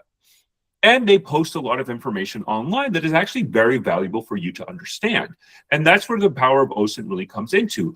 Also, it's very good to leverage, for example, from an OSINT perspective, is people in Mexico, in the communities and towns and states that they live in, have very active Facebook groups, WhatsApp groups, where they share news and comment constantly. And that gives you a great understanding and a better visualization of what might be happening on the ground in those specific regions. Because if you're leveraging the other forms of intelligence, such as human, SIGINT, or imagery intelligence, you basically have limited resources and you are going to prioritize that. Where OSINT comes into play, it can fill in the blank and everywhere else, so you have a better understanding, either from the locals that live in that area, or from the cartel members themselves who are communicating and passing intelligence because they don't practice safe operational security. And that's where OSINT is going to be very valuable from the criminal network, because their social media use is very extensive. Now, I always tell this to people, and I've had these conversations with in classes when I was talking to other government agencies in the United States. And when you're leveraging open source intelligence, when you're talking about Mexican cartels, it's not necessarily, is this one report true? That's always very difficult to really find out. Is one report true or two reports true? What you really want to try and do is analyze is the aggregate and the trends. If you start seeing a trend of hundreds of people on social media, either from the local area or who are cartel members, speaking broadly about a certain topic and trend, that's what you want to focus on to get the aggregate of that information, because that helps inform you better of what's going on, rather than a one singular report that would, can come from a questionable source, or it's harder to really verify. And that's also the power of open source intelligence. It is a better tool and ability to give you those trends and those aggregates, so it helps frame the better picture. And the case example of this would be the Sinaloa cartel civil war that I talked about yesterday. The Sinaloa cartel civil war, I mentioned how Los Chapitos, one of the factions of the Sinaloa cartel, has an alliance with the Jalisco New Generation cartel. But before that alliance was announced, the Chapitos were in trouble. The rivals of the Sinaloa cartel, called Los Mayos, were launching very successful operations in southern Sinaloa. A former member of the BLO, who's now known as the Mesa Flores organization, or the Guasave cartel, entered an alliance with those Mayos and started to attack Los Chapitos in northern Sinaloa. And then the other reports that was very key is that key factions within Los Chapitos switched sides to the Mayos. And so what you started to see on social media and open source when we were analyzing cartels and where they talk about either in social media or messaging group was, from the Chapitos perspective, a lot of the chats that used to be very active went quiet. And the Mayos accounts were very active, communicating, passing information, basically saying the end is near, the Chapitos are done, but the Chapitos weren't fighting back. And if anything, were completely dormant. And in that scenario, what I saw was, okay, the Chapitos are in serious trouble, because how generally active the Chapitos are, we are not seeing it. When did that change? It changed when the Chapitos announced their alliance with Jalisco New Generation Cartel, released a video. And then what we saw in Chapitos' social media pages and messaging groups was they started to mirror Jalisco New Generation Cartel propaganda, showing that now that they're active again, okay, they've managed to find a deterrent. They've managed to get a breath of fresh air to continue to fight in the civil war. But the fact that the Chapitos started to share Jalisco New Generation Cartel propaganda further confirmed this alliance between both organizations. And the power of open source intelligence also is that it is inherently unclassified because it is publicly available information, enabling deeper level of cooperation with foreign partners. If the United States focuses solely on human capability, SIGINT capability, or imagery capability, those systems are classified. And as specific with the Mexican governments, we will not share it. Obviously, the United States has the Five Eyes Alliance, which is our closest intelligence partner. But to be honest, I don't think New Zealand really cares about Mexican cartels. So this is where open source intelligence is very useful, because if you're able to do a lot of these interagency cooperations and have broad networks with these local governments and these foreign governments, that maybe you have concern sharing your deepest human source, open source intelligence with the vast information that is published daily here, you can leverage that and use that to coordinate and continue to expand these interagencies cooperations with these foreign governments. And I think that's where OSINT is going to be the next frontier and the counter-narcotics fight that we're going to see in the next 2 to 3 to 5 years is going to be a huge focus, similar to what we saw that, let's say, in the counter-ISIS campaign as well, when OSINT took a primary role in the defeat of ISIS campaign. Now that is going to be seen in the counter-cartel operations. But with that, thank you everybody so much for this opportunity to speak. Thank you. Thank you, Stefano. Very insightful talk. I'm looking forward. I think there'll be a lot of questions in the question and answer session. Uday, let's go to the final speaker today. So our last speaker for the today is Dr. Hans Jakob Schendler, and he will be speaking on the topic globalization of narco-terror economy, case analysis of Hezbollah. Sir, the stage is yours. Thank you so much. I really would like to thank the Indic Research Forum and Avalon Intelligence for inviting me to this really wonderful panel, and for the flexibility with the time of me speaking. I was supposed to speak yesterday. I'm allowed to speak today. Thank you so much. I really appreciate this. I suggested, because in the pre-discussion to the conference, it was about a topic that India's drug strategy has to change. So I suggested to take our experience in Europe with Hezbollah and drug trade as an indicative of where possible upcoming challenges and disruptions may actually be avoided. I'm obviously going to take the panel, given my professional background, from the very personal that we had to the operational, to the societal and the tactical, up to the international area, because it is really important to understand when you have structures like this in your region as well. Structures like Hezbollah, you're not talking about a national problem. You're not even talking about a regional problem. You truly talk about a global problem. Now, Hezbollah and similar organizations, and you have one running one country in your region right now, are quasi-state run organizations. That means they have a multi-million-dollar, hundreds of millions of dollars annual turnover that they have to generate, because their focus is not just on the arms, on the weapons, on the violence, but also on running spaces, building roads, paying employees. And that means they need to have various overlapping, very adaptable income streams that allows them to compensate if there is any pressure put on any one or a number of the income streams. And in Hezbollah's case, of course, there has been this multitude of income streams ranging from the economy in Lebanon to state support by Iran to leveraging donation drives and the expat community globally. But also there has been the drug trade. And since the 8th of October 2023, that particular aspect of Hezbollah's income stream naturally has been growing substantially, because the 8th of October 2023 is when Hezbollah attacked Israel, and then in the subsequent 2.5 years, Israel responded militarily, which means Hezbollah saw a dramatic drop in its income that it can generate from the Lebanese economy because, as you can imagine, in an air war of this magnitude, the economic turnover in Lebanon has also decreased dramatically. Also, financial support from Iran, not just during the recent war, but during the last 2.5 years, has really been dropping. And what is the scalable income stream that Hezbollah can compensate this loss in? It is not the donation drives that it does. You cannot simply motivate people to donate 100% more. It is not the expat community, which sometimes voluntarily, sometimes less voluntarily, pays their dues to Hezbollah.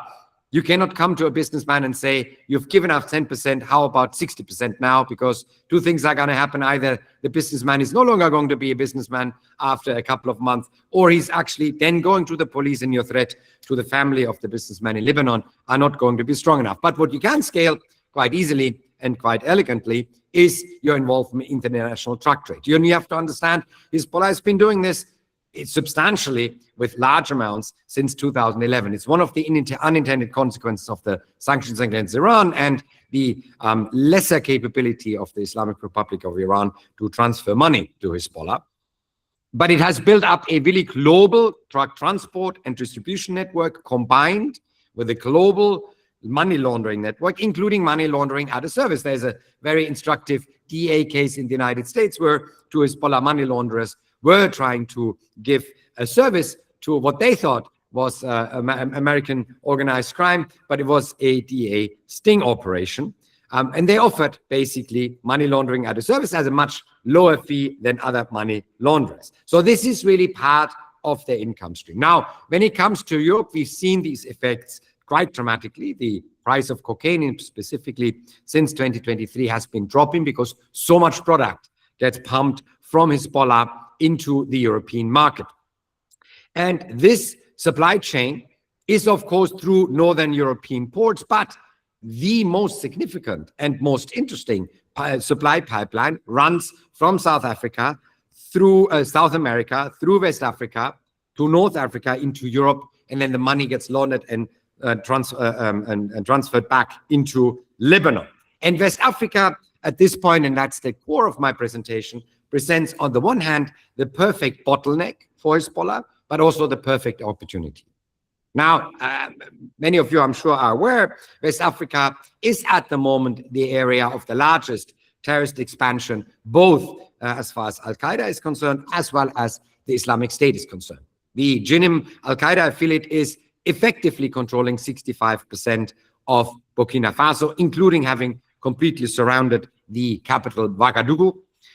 The Al-Qaeda affiliate ISL province runs effectively 55% of Mali right now and increasing percentages of Niger. Incidentally, exactly those three countries that experienced military coups in the last couple of years. Therefore, we have these ungoverned or hardly governed spaces and a very, very easygoing, very intricate cooperation between transnational organized crime, the Hezbollah Shiite terror group, as well as Al-Qaeda and IS. Because those cocaine transports that land from South America at the Gulf of Guinea get transported up northwards into Burkina Faso, then handed over to Al-Qaeda, or in Mali handed over to IS, who transports the drugs for their Shiite brethren through their territories, which is a unique situation. As you may remember, for example, IS in Syria executed people for smoking a cigarette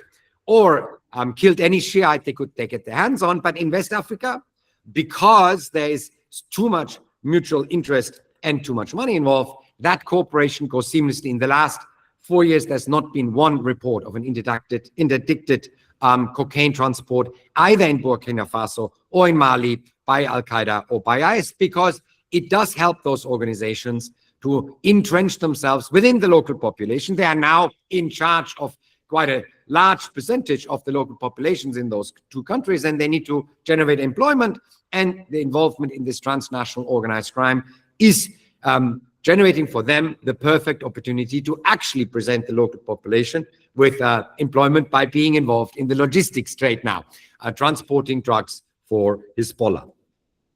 That, however, means that defining terrorism and transnational organized crime as two separate issue areas and challenges is completely meaningless in West Africa. because it's really hard to draw the line where the criminal part ends and the terrorism part starts, and both are actually feeding on each other, i.e. the organized crime feeds terrorism and helps those terrorist groups to entrench. And because they are entrenched, the organized crime can transport its drugs through the area much more effectively. Now, what are the main challenges here? Is that you have a integrated system. Neither Hezbollah, nor Al-Qaeda, nor transnational organized crime or IS treat our systems as regulatory silos, not the way that we as governments treat them. We approach a problem with categorization. Is this a military problem? Is this a counterterrorism problem? Is this a policing problem? Is this a banking problem?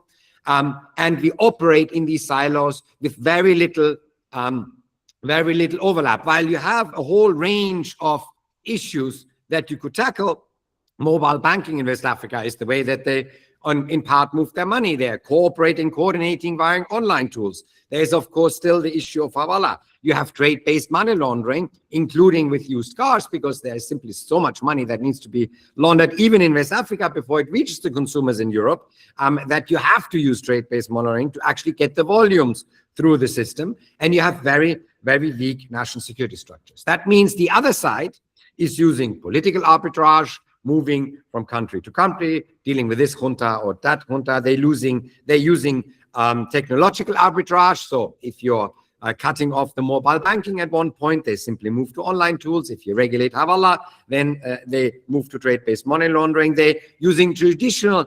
arbitrage. If the roads in Burkina Faso are disrupted, simply the trucks flow through Mali. And of course, they're using regulatory arbitrage.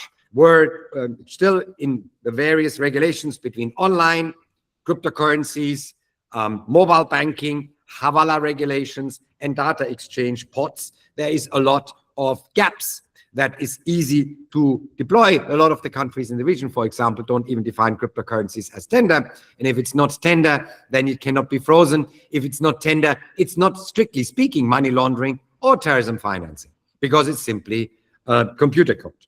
Therefore, the way to tackle this, and this ties together some of the presentations that we already heard, is you need to think of this as an all-of-government approach and all of an international community approach. There is no point in letting the Mali government, however unfriendly they are towards Europeans at the moment, how friendly they are towards the Russian government, alone with this problem. Unless there is some cooperation agreement with these governments who are, for all intents and purposes, at least formally, still in power in their countries, if there is no cooperation, this is not going to work. So we need task forces that are able to bridge regulatory gaps, not only within a government, i.e. police, intelligence, banking regulators, but also between governments and within regional formats. They need to identify bottlenecks. There is a clear, limited list of routes that the drugs take from the coast of West Africa up north through Burkina Faso and Mali, precisely because there is not a lot of infrastructure that these drugs can use, and you just don't have. One of the prior presentations talked about camel trade. If you're moving tons of cocaine through a country, camels is not the way to go. You need motorized roads and roads that you can use, and there's only a very limited number. These bottlenecks need to be identified. And then this is what my organization, the Counter-Extremism Project, as well as our cooperation with UNODC, suggests, is a financial disruption methodology, which brings together everyone who could potentially contribute to the problem to do a integrated, planned, staged approach in which you look at not is the seizure your aim or is the arrest the aim, but what is the most effective disruption of the bottleneck that you have identified. If it's a road, it could be a roadblock. If it's a Hawala system, it could be a change in your Hawala regulation or simply more checks on your Hawala. If it's mobile banking, is the telecom service provider the person that you need to get engaged with. So the aim is not to seize, but the aim is to maximum disrupt the organization and the structure at its weakest point. And that only works if all of the intelligence is actually shared within that task force. So it has to follow up, especially if you're talking regional cooperation with a trust building exercise so that various authorities are actually able and comfortable and legally allowed in their country to share the intelligence. But if you're doing this exercise, we have seen quite astounding and surprising results, how effective you can be without having to invest hundreds of millions of US dollars in a large-scale military operation for which neither on our side of the Atlantic, I'm in Berlin right now, nor on the other side of the Atlantic in North America, there is any political will or currency to do so at this particular point in our history. So that's my short summary of the case study, and I'm very much looking forward to our discussion. Thank you, Doctor. Thank you, Doctor. Very insightful. Thank you. So, Hriday, I think, can we open the floor for questions? Definitely. So the first question is from Sachin Kumaran. The question is for all. Can counter-narcotic systems be designed to simulate and anticipate adversary adoption in real time, effectively out-evolving drug networks through continuous algorithmic strategy shift? Hope you understand the questions. Okay, I think I hope everybody can hear the question. Can counter-narcotic systems be designed to simulate and anticipate adversary adaptation in real time, effectively out-evolving drug networks through continuous algorithmic strategy shifts? This is a question. So I would request the esteemed panelists to please Okay, put this if on. I can just give I request all of them you to be brief so that we can Yeah. have more questions and have more perspectives. So I think these questions were already there. I've answered some of them. What Yeah. we need to do that individual organizations have their networks, telecom, satellite, and other intelligence networks. They have to be integrated under one umbrella, most probably in the PMO level or the highest level. And thereafter, these AI-driven algorithms and the trend and pattern-driven algorithms should collate all this data from different networks and try to predict where the next inflow of narcotics will be entering the country. That is how the anti-narcotic operations can take place, in brief. Anybody else would like to offer a different perspective? I would just Stefano? add one perspective in this is that because we know we're focusing this on the counter narcotics. I think it's important to note that we're already seeing the criminal organizations themselves do this. So, for example, we've already seen the first case of a narco submarine was seized in Colombia that was fully autonomous using AI for navigational perspective, and it was leveraging Starlink to ensure it had that constant communications for drug trafficking operations. The Colombian Navy already sees that. So I like the question. I think it's very important. I would agree with Dr. Shukla that of how to address it. But it's a very, we also have to acknowledge that the criminal organizations are already doing this. And if anything, the argument can be made is because of the money and their focus, they're much more adaptable and quicker to implement this. And we're going to probably start seeing that in mass in a very short time period. I think, Stefano, it's a cat and mouse game, They up the ante, we also up the ante, and who is higher wins the game. Yeah. Do we have So Mr. Dr. Carlos here? Sidharth and Stefano, both of you have put something that, so basically we are collecting intelligence in silos where the narco networks operate as an integrated ecosystem, right? So what they have understood is something that we haven't, and we need to work on that. I think that is Mr. Carlos on the call. I think he was the one who was talking about this topic. Yes, well, understanding that the like Stefano just said about adaptive systems, the cartel networks, especially like CJ&G and organizations like that, are not as hierarchical and as organized as you think they are. They will use any system, any connection, any resource to achieve whatever goal. Now, imagine if you're a small business owner and you're trying to expand your business and you find someone that can give you a better, more efficient, financial type structure. And then you find someone else and you start using all your friends and all your contacts and your connections to grow your system. A group like CJ&G is very, very heavily involved with brokers. So a person who produces drugs in in Jalisco who brings the precursors from China, who then sends the drugs to Australia, has touched on probably 15, 20 different type of broker systems. And those same systems for that cell that's moving those types of drugs is not the same as a sister cell of CJ&G who's doing the exact same thing. They're not that organized. So if you try to develop a model that will predict this, they're unpredictable. So your best bet is to try to understand how the system works internally, so that you can then predict what is the most possible outcome, not the exact outcome that you're looking for, because it's not that organized as you might think they are. There really, really is a flat structure, especially on CJ&G. They're not like the old cartels as hierarchical. Thank you, Carlos. Briefly, my 2 cents about this. I've been part of the intelligence community. I've also been part of the law enforcement setup here. The primary challenge is the agencies almost always have information, but they can only connect it looking backwards. They don't know how to connect it looking forward. That's because they don't fuse all the data that they have into generating one common picture. This is the same topic I could find echoes from other panelists who have been commenting about information sharing. Most of the agencies do not share their intelligence. And which is exactly why they depend extensively on OSINT to supplement the gaps, then make a decent case.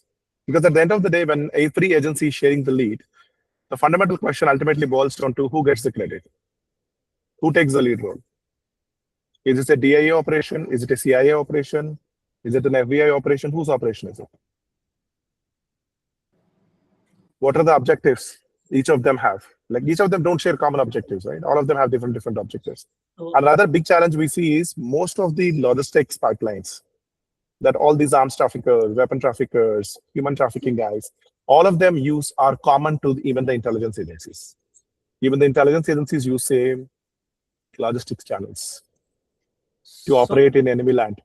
So is it not fair? So because the challenge here, why they don't share information is, they will also be sharing intelligence about their own operations. So the fundamental challenges here. Yes, Saikrishna, I just wanted to say this. That is why you have to have all these agencies for counter-narcotic operations under one head, which is higher than their own bosses. Hence, they will have a platform to contribute and say, yes, I have done my job. That is a big problem. Sir, I am fairly certain all countries have that, but the only thing that they lack is one policy which clearly delineates what can be shared, what cannot be shared. Like, for example, US, there is a plethora of organizations starting with DHS, FBI, CIA, NSA, all of them. And I'm sure the intelligence community from US, if some of them must have interacted with them, it's very difficult to make them agree on anything. Yeah. And the same story in India too. So the challenge is we need a larger level policy. Now, whatever the second Trump administration is doing is they're driving one single policy. Guys, this is a priority. All of you work together to get it done. And even then, I'm very certain they're not sharing all the information with each other. That will be extremely useful in operational. But at least they're sharing under one platform. That is what. Yes. So that's why. So the primary, I think, would be a policy, a top level push. Dr. Schindler, please. Yeah, you just made my point at the end. So, I mean, obviously, agencies are not built inherently to share information, but to collect information, right? So it really comes down to a policy decision, right? If there is a priority, then intelligence sharing can happen. If there's not a priority, intelligence sharing won't happen. Don't expect a administrative structure to operate outside its normal parameters, right? People are not doing things because they're interested in the issue. They are doing things because they are working for their agency. So it is, of course, always a problem. Who takes the lead, who gets the credit, because credit means budget next cycle round. But this can be overcome through a policy decision. Everything I said hinges on a political decision that this is a priority. I mean, the reason why I'm doing this in any forum that I can find is because it's not at the moment a political priority in Europe. However, the cost-benefit analysis of disrupting Hezbollah, Al-Qaeda, and ISIS at the same time as you disrupt cocaine flows seems to me a quite obvious reason to be a policy priority. I cannot think of a region on the globe where you can get more bang for your buck if you make it a priority. It is not a high, i.e. there is no analysis, there is no bottlenecks that are identified, there is no disruption that's going on, while we have increasing, and that's just one of the side effects, increasing numbers of migrants from West Africa coming to Europe. So the negative effects beyond the drugs are already hitting the subcontinent. Absolutely, Dr. Shukla. I think you've nailed the point. And I also want to highlight one more aspect. So what can we do now that we are outside the system, but we work very closely with the system? How can we work together to disrupt the drug supply? I think that's exactly the next question. And consumption in a small location, how long has it prevailed? I think we can give a straight example from Manipur. I think is Mr. Vipul.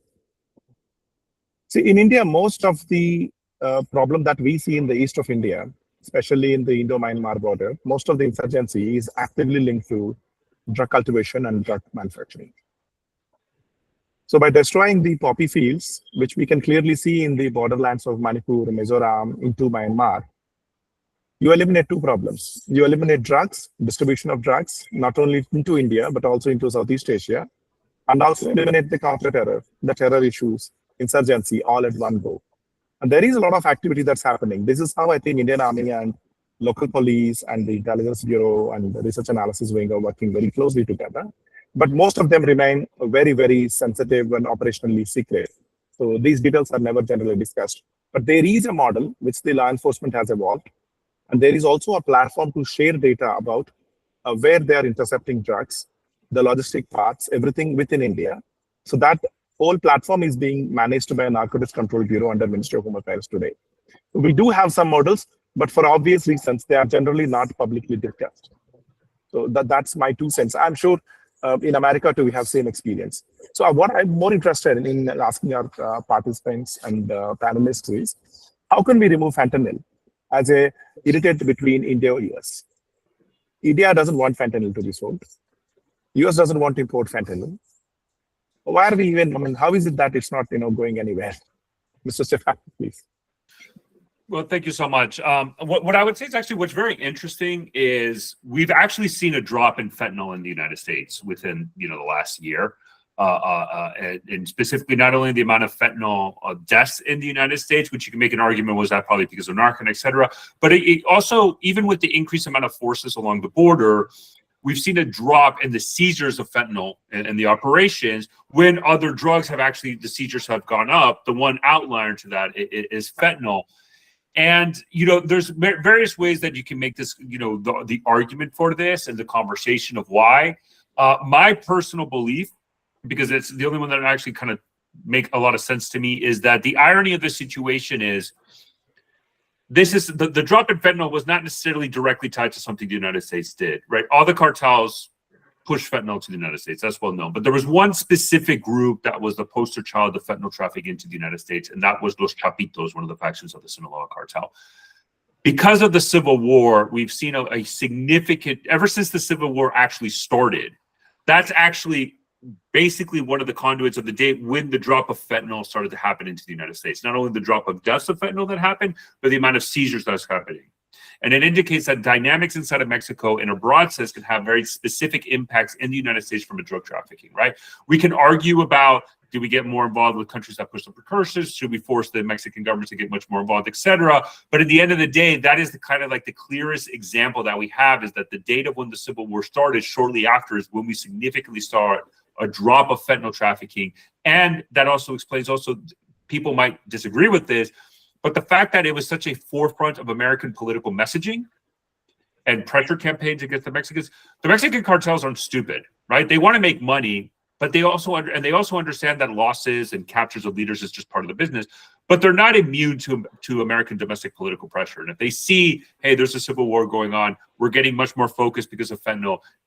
CJ&G was quicker to adapt back to cocaine, which is now what we're seeing in the United States. The price of cocaine is actually going down right now, indicates that even they understood, hey, let's drop the fentanyl piece, et cetera, because of the pressure. So there are broader sense things that we can do at scale to do this. Once you get to the small localities, as examples here from the United States, a lot of that is just ensuring that your local, and I've had these conversations with local law enforcement. A lot of them, for example, are not really well tuned and connected to the high intensity drug trafficking area organizations that kind of coordinate a lot of this. So if you're a small cop in a small town in these remote areas, that's your best bet to try to have a better understanding, because a lot of times those small towns are important conduits for drug trafficking also in the US. Great. Thank you, Stefano. Any other questions? Any final comments by anyone? The floor is yours. I have a very quick question, maybe a silly one, but there are experienced personnel here on the call. Has anybody faced cases of UAEs for narcotics logistics cross-border? Did you say UAS, like cross-border? UAVs, drones, drone-based drug smuggling. Yes. Absolutely. And what is the quantum? I think presently drone-based have been observed in Punjab and other borders. It is a very common. It is, and the packets are small, and there are multiple drones. So, and they are generally caught by the villages, and aim is to just transport them and then earn the money. And the intelligence is given over some. There are some gaming apps and such apps where you can pass those information. So this is very common. It is nothing new. No, Sidharth, I'm actually talking about. So we were talking about Hezbollah. The Shahid 136 has a hovering capability in a certain aerial design, and they do a better payload. You are very right that the quantity is small with local drones, which is maybe somewhere around 5 to 6 kgs. But these drones, the bigger drones like Ala or Shahid 136 and enhanced capabilities, they have better payload. So anybody facing anything of that sort? It would be great if Hezbollah would be forced to use drones to deliver its drugs. That means the other routes would be closed. Just because it's technically possible and I would be very elegant, is not necessarily good enough for it to be used.